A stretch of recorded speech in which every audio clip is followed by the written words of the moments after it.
உலகத்திலேயே ரொம்ப ஒரு அழகான ஒரு முகம். ஆனா அந்த முகமே அவருக்கு ஒரு சாபமா மாறிச்சு. அவர் எவ்வளவு சூப்பரா நடிச்சாலும் சரி, அவரோட டேலண்ட்டை ப்ரூவ் பண்ணாலும் சரி, எல்லாருமே அவரோட ஃபேஸை மட்டும்தான் நோட்டீஸ் பண்ணாங்களே தவிர இவருக்குன்னு ஒரு இமோஷனான ஒரு சைடு இருக்குங்கிறத யாருமே கவனிக்கல.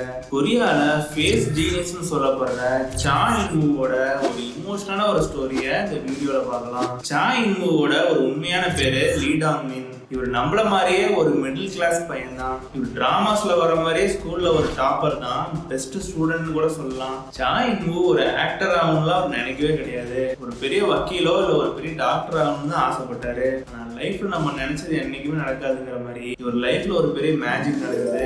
ஃபென்டாகியோங்கிற ஒரு என்டர்டைன்மெண்ட் ஏஜென்சி இவரை பார்த்தோன்னே ரொம்ப அட்ராக்ட் ஆயிடுவாங்க. இவரை கண்டிப்பா நம்மளோட ஏஜென்சியில் செலக்ட் பண்ணணும்னு அவருக்கு ஆஃபரும் கொடுத்துருப்பாங்க. நான் சா இன்வூவோட பேரண்ட்ஸ் ரொம்ப ஸ்ட்ரிக்ட்டு, இதெல்லாம் முடியவே முடியாது அப்படின்னு ரிஜெக்ட் பண்ணிடுவாங்க. ஆனாலும் விடாம அவருக்கு ஆஃபர் பண்ணிட்டே இருப்பாங்க. ஒரு வழியாக அவங்க பேரண்ட்ஸும் அக்செப்ட் பண்ணிக்குவாங்க. 2015ல டு பி கண்டினியூடுங்கிற வெப் சீரிஸ் மூலியமா தான் அவர் டெபியூ பண்ணுவாரு. அந்த சீரீஸ்ல இவரோட கேரக்டரோட நேம் சா இன்வூ. ரொம்பவே சூப்பரா நடிச்சிருப்பாரு. ஃபேன்ஸ்க்கும் அவர் ரொம்பவே பிடிச்சிரும். அதனால சா இன்வூங்கிற நேமே பெர்மனண்டா இருக்கட்டும்னு முடிவு பண்ணியிருந்தாங்க. ஸோ லீ டாங் மின்னா இருந்தவர் இப்போ சா இன்வூவா மாறுறாரு. இவரோட ஏஜென்சி ஆக்டிங்க்கு மட்டும் ஒரு ட்ரைனிங் கொடுக்காம கேபாப்புக்கும் சேர்த்து ட்ரைனிங் கொடுப்பாங்க. பொதுவாக அந்த கேபாப் ட்ரைனிங் பற்றி உங்களுக்கு நல்லாவே தெரியும். செம கஷ்டமா இருக்கும். 14 மணி நேரம் தொடர்ந்து ட்ரைனிங் எடுக்க வேண்டியது இருக்கும். ஆக்டிங், டான்ஸு, சிங்கிங்னு பயங்கர கஷ்டம். நிறைய இன்டர்வியூஸை சொல்லியிருக்காரு. ஸ்கூல்ல கூட என்னை யாருமே திட்டினது கிடையாது, ஆனால் டான்ஸ் மாஸ்டர்கிட்ட நான் டெய்லி திட்டு வாங்கிட்டு இருக்கேன்னு ரொம்பவே ஒரு காமெடியாக சொல்லியிருப்பாரு. ஃபைனலாக 2016ல ஆஸ்ட்ரோங்கிற கேபாப் குரூப் மூலியமா இவர் டெபியூ பண்றாரு. அந்த குரூப்ல இவர் தான் மெயின் வோக்கலிஸ்ட். ஹைட் அண்ட் சீக்ங்கிற ஒரு ஃபர்ஸ்ட் ஆல்பம் ரிலீஸ் பண்றாங்க. ஃபர்ஸ்ட் ஆல்பமே மெகா ஹிட் ஆகுது. பில்போர்ட்ல டாப் 6 ஸ்பாட் பிடிக்குது. பிரெத்லெஸ் அப்புறம் பேபின்னு சூப்பரான ஆல்பம்ஸ் எல்லாம் கொடுக்குறாங்க. இந்த சீரீஸ்ல மற்ற எல்லாருமே பாப்புலர் ஆனாலும் இவர் மட்டுமே பயங்கர பாப்புலர் ஆகுறாரு. குறிப்பா அவரோட விஷுவல்ஸ் மூலியமா எல்லாருமே அட்ராக்ட் ஆயிடுறாங்க. இதுக்கு ரொம்ப சீக்கிரமாவே டெலிவிஷன் சீரீஸ்ல நடிக்கிறதுக்கான வாய்ப்பு வருது. அது எந்த சீரீஸ்னு உங்களுக்கு நல்லாவே தெரியும். மை ஐடி இஸ் கங்கம் பியூட்டி தான். இந்த சீரீஸ் மூலியமா தான் ஹீரோவா டெபியூ ஆகுறாரு ஒரு டெலிவிஷன் சீரீஸ்ல. கியூன் சியோக்குங்கிற ரோலை பிளே பண்றாரு. இந்த ரோலுக்கு பெர்ஃபெக்ட்டா செட் ஆகிற ஒரே ஆளு இவர் மட்டும்தான். இந்த சீரீஸ் மூலியமா தான் ஃபேஸ் ஜீனியஸ்ங்கிற ஒரு நிக்நேமே இவருக்கு வருது. இந்த சீரீஸ் செம்ம கமர்ஷியல் ஹிட். இதுல நல்லதும் இருக்கு, ஒரு கெட்டதும் இருக்கு. நல்லது என்னன்னா ஃபர்ஸ்ட் சீரீஸ்லயே ஒரு ஹேரி ஸ்டார் அந்தஸ்து வந்துடுறாரு. கெட்டதுதான் ரொம்ப அதிகம். ஒர்க் ப்ரெஷர் ரொம்ப அதிகமாகுது. பகல்ல ஷூட்டிங்கும் நைட்ல பிராக்டிஸும் பண்ணும் ஆஸ்ட்ரோ குரூப்காக. இதனால பயங்கரமான ஒரு பர்ன் அவுட் ஆகுறாரு. ரொம்பவே ஒரு கொஞ்சம் டிப்ரெஸ்டாகவும் இருப்பாரு. ஆனால் இவங்க ஆஸ்ட்ரோ குரூப்ல இருக்க மெம்பர்ஸ்லாம் ரொம்பவே சப்போர்ட் பண்ணுவாங்க. குறிப்பா மூன்பின் ஒரு பிரதர் மாதிரி இவருக்கு ரொம்பவே இவர் மேல கேர் எடுத்துக்குவாரு. 2019ல ரூக்கி ஹிஸ்டாரியன் கு ஹே ருயிங் இந்த சீரீஸ் ஒரு ஹிஸ்டாரிக்கல் சீரீஸ். இவர் நடிக்கிறாருன்னு சொன்ன உடனே எக்ஸ்பெக்டேஷன்ஸ் ரொம்ப அதிகமா இருந்துச்சு. கொரியா பொறுத்த வரைக்கும் கண்டிப்பா ஒரு ஆக்டர் ஒரு ஹிஸ்டாரிக்கல் சீரீஸ் நடிச்சே ஆகணும், ஏன்னா ஒரு பிரஸ்டீஜ் மாதிரி. ஆனா இவர் செகண்ட் டிராமாவே ஹிஸ்டாரிக்கல் சீரீஸ் நடிக்கிறாரு. ஸ்டார்டிங்ல நிறைய பேர் கிரிட்டிசைஸ் பண்ணிருப்பாங்க இவரோட ஃபேஸ் எக்ஸ்பிரஷன்ஸ்லாம் ரொம்ப ரோபாட்டிக்கா இருக்கு, எக்ஸ்பிரஷன்லெஸ்ஸா இருக்காருன்னு. சா இன்வூ பொறுத்த வரைக்கும் ரொம்ப ஒரு ஹார்ட் ஒர்க்கரு. இவரோட டெடிகேஷன் லெவல் ரொம்ப அதிகம். இது ஒரு சேலஞ்சா எடுத்துக்கிட்டு அவரோட ஆக்டிங்கை ரொம்பவே இம்ப்ரூவ் பண்ணுவாரு. பின்னாடி ரொம்பவே சூப்பரா பர்ஃபார்ம் பண்ணி அந்த வருஷத்தோட ஒரு எக்ஸலன்ஸ் அவார்டும் இந்த சீரீஸ் மூலியமா வாங்கிட்டு இருந்தாரு. 2020 தான் இவரோட கரியரோட பீக்னு சொல்லலாம். ட்ரூ பியூட்டி இந்த சீரீஸ் ஜென்சி கிட்ஸோட ரொம்பவே ஒரு ஃபேவரட்டான ஒரு சீரீஸ்.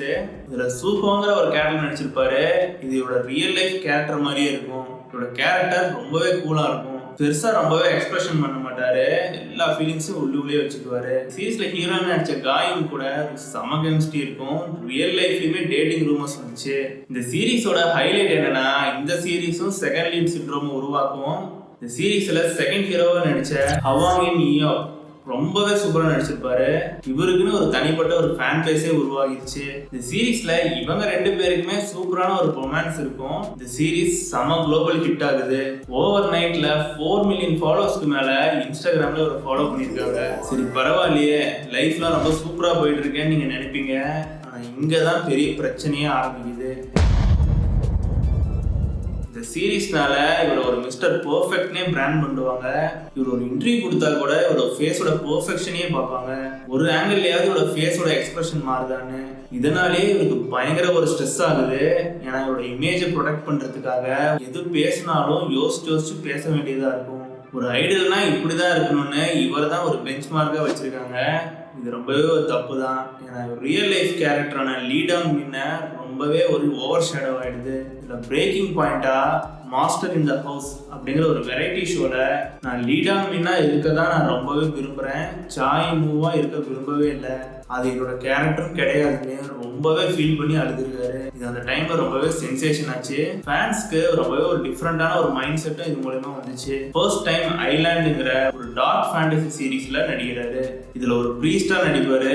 செம்ம ஆக்ஷன் சீன்ஸ்லாம் இருக்கும். இந்த சீரீஸ்ல ஒரு செகண்ட் ஹீரோ தான். இந்த சீரீஸ்ல ஃபர்ஸ்ட் ஹீரோ கிம் நாம் கில் ரொம்பவே சூப்பரா நடிச்சிருப்பாரு. இந்த சீரீஸ்ல இவங்க 2 பேர் மட்டும் நடிக்கலைன்னா இந்த சீரீஸை பார்க்கவே முடியாது. ஏன்னா அந்த ஸ்டோரி பிளாட்லாம் ரொம்பவே வீக் தான். ஆனா இவங்க 2 பேரும் ரொம்பவே சூப்பரா நடிச்சிருப்பாங்க. சரி, இதுல இருந்து ரிகவர் ஆகிறதுக்குள்ள இன்னொரு பெரிய ஹார்ட் பிரேக் நியூஸ் வருது. இவரோட பிரதர் மாதிரி இருந்த ஆஸ்ட்ரோ மெம்பரான மூன்பின் இறந்துறாரு. இது ரொம்பவே ஒரு டிராஜிக்கான ஒரு நியூஸ். இதுல ரொம்ப பாதிக்கப்பட்டது சாய் மூ தான். அவர் ஒரு பிராண்ட் ஈவெண்ட்ல இருப்பாரு. எல்லாத்தையும் விட்டுட்டு மூன்பினை பார்க்க வருவாரு.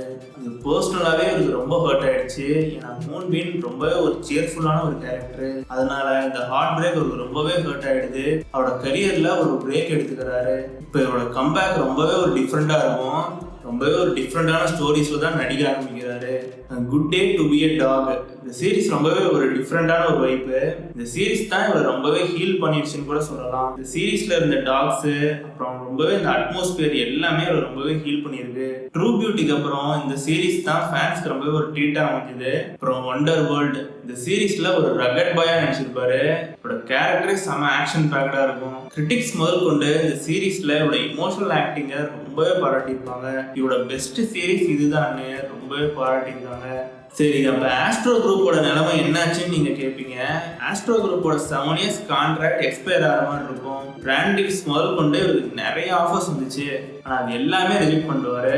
இவரோட பழைய ஏஜென்சியில தான் கான்ட்ராக்ட் எக்ஸ்டென்ஷன் பண்றாரு. இவர் இருக்கிறதுனால ஆஸ்ட்ரோ மெம்பர்ஸ்மே அவங்களோட கான்ட்ராக்டையும் எக்ஸ்டென்ஷன் பண்றாங்க.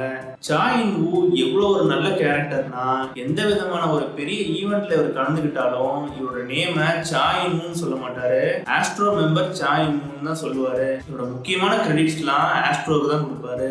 ஆஸ்ட்ரோ இன்னமும் ஒரு சக்சஸ்ஃபுல்லான குரூப் தான். இன்னும் டிஸ்பேண்ட் பண்ணல. 2026ல வண்டர்ஃபுல்ஸ் இது ஒரு சூப்பர் பவர் ஸ்டோரி.